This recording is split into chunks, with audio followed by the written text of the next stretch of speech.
Hello friends, आज के इस वीडियो में हम इस तरह के दशमलव प्रसार को p बाई क्यू के रूप में बदलना सीखने वाले हैं। तो चलिए वीडियो को स्टार्ट करते हैं। फ्रेंड्स, इसे p बाई क्यू के रूप में बदलने से पहले आप कल्पना कीजिए कि ये जो दशमलव प्रसार है ये किसी न किसी भिन्न संख्या का दशमलव प्रसार होगा। तो हम क्या करते हैं, उस भिन्न संख्या को x मान लेते हैं। अब इस x का ये दशमलव प्रसार है, तो इसका मतलब x के बराबर ये होगा। तो हम लिखेंगे यहाँ पे x बराबर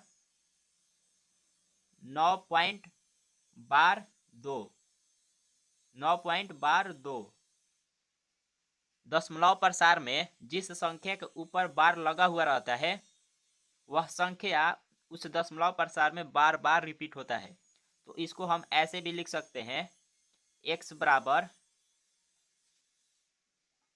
9.2222 ऐसे ये बढ़ते जाएगा। तो इसको हम समीकरण 1 मान लेते हैं। अब आगे के स्टेप में हमें क्या करना है, देखिए आगे के स्टेप में दशमलव प्रसार में जितने अंकों के ऊपर बार लगा हुआ रहता है उतना जीरो एक के साथ लगाकर बनी हुई संख्या से दोनों पक्षों में गुना किया जाता है। तो इस दशमलव प्रसार में 2 के ऊपर बार लगा हुआ है, यानी एक संख्या के ऊपर बार लगा हुआ है।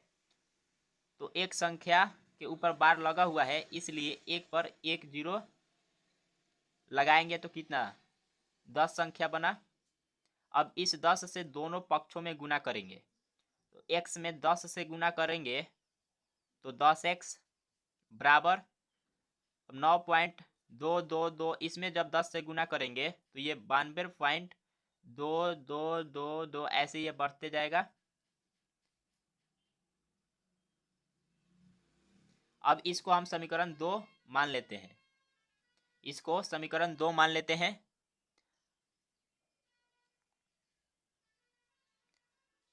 अब समीकरण 2 में से समीकरण 1 को घटाएंगे तो यहाँ पे लिखेंगे समीकरण 2 में से समीकरण 1 को घटाने पर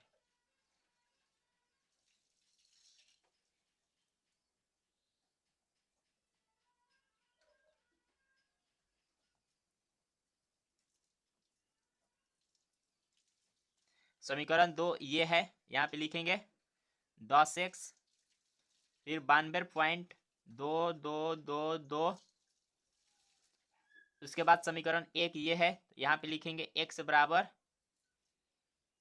9.2222। अब घटा देंगे, 2 में से 2 घटाएंगे जीरो, 2 में से 2 जीरो, जीरो जीरो, ये दशमलव। 92 में से 9 घटाएंगे 83 होगा।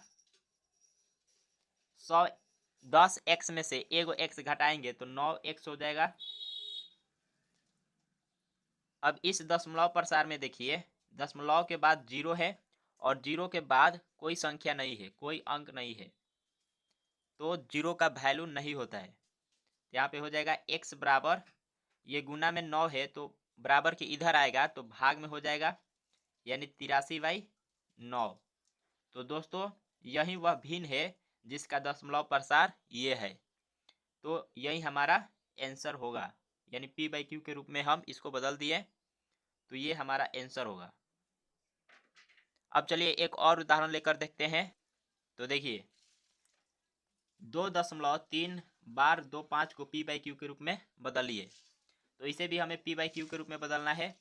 अब इसे बदलने से पहले क्या करेंगे, इसको x मान लेंगे। तो x बराबर 2.3 बार 25। अब इसको हम ऐसे भी लिख सकते हैं 2.3 25 के ऊपर बार लगा हुआ है तो 25 इसमें बार बार रिपीट होगा, यानी 2 5 इसमें बार बार रिपीट होगा। इसको हम समीकरण 1 मान लेते हैं।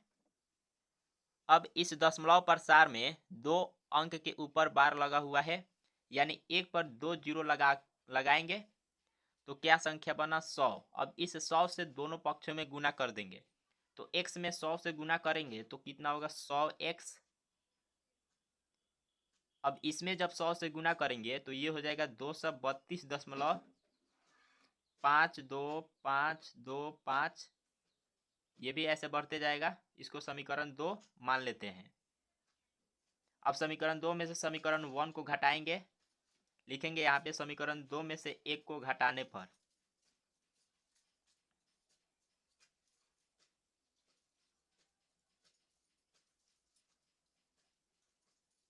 समीकरण 2 ये है, यहाँ पे लिखेंगे 100x 232.525225। उसके बाद समीकरण 1 ये है, यहाँ पे लिखेंगे x बराबर 2.32525। अब घटा देंगे इसको, 5 में से 5 घटाएंगे 0, 2 में से 2 घटाएंगे 0, फिर 5 में से 5 0, 2 में से 2 0, 5 में से 3 घटाएंगे 2, ये दशमलव है तो दशमलव, 2 में से 2 घटाएंगे 0, फिर ये 23 का 23 उतर जाएगा। 100x में से एगो x घटाएंगे तो 99x होगा। तो ये 99x बराबर, अब देखिए ये कितना होगा, 23 200 यानी 230.2 ये होगा, क्योंकि 2 के बाद ये 0 है, सब 0 है, और 0 के बाद कोई अंक नहीं है, तो इस 0 का कोई वैल्यू नहीं है, तो ये हो जाएगा 230.2। अब इस 99 को इधर भेज देंगे तो गुना में 99 है तो भाग में चला जाएगा, तो x बराबर 230.2 बट्टा 99। अब देखिए अभी भी इस संख्या में दशमलव रह गया है, तो इसको तो हम आसानी से दशमलव हटा सकते हैं इसमें से। देखिए ऊपर नीचे 10 से गुना कर देंगे तो ये दशमलव हट जाएगा, तो इसमें 10 से गुना करेंगे तो ये 200 यानी 2302 हो जाएगा, बट्टा इसमें 10 से गुना करेंगे तो 990 हो जाएगा। तो दोस्तों यही p/q के रूप में हमें प्राप्त हुआ, तो यही इसका आंसर होगा। तो दोस्तों इस तरह से इस प्रकार के दशमलव प्रसार को p/q के रूप में बदला जाता है। तो आशा करता हूं कि आपको दशमलव प्रसार को, यानी इस तरह के दशमलव प्रसार को p/q के रूप में बदलना समझ में आ गया होगा। यदि दोस्तों आपको समझ में आया है तो आप वीडियो को लाइक करें।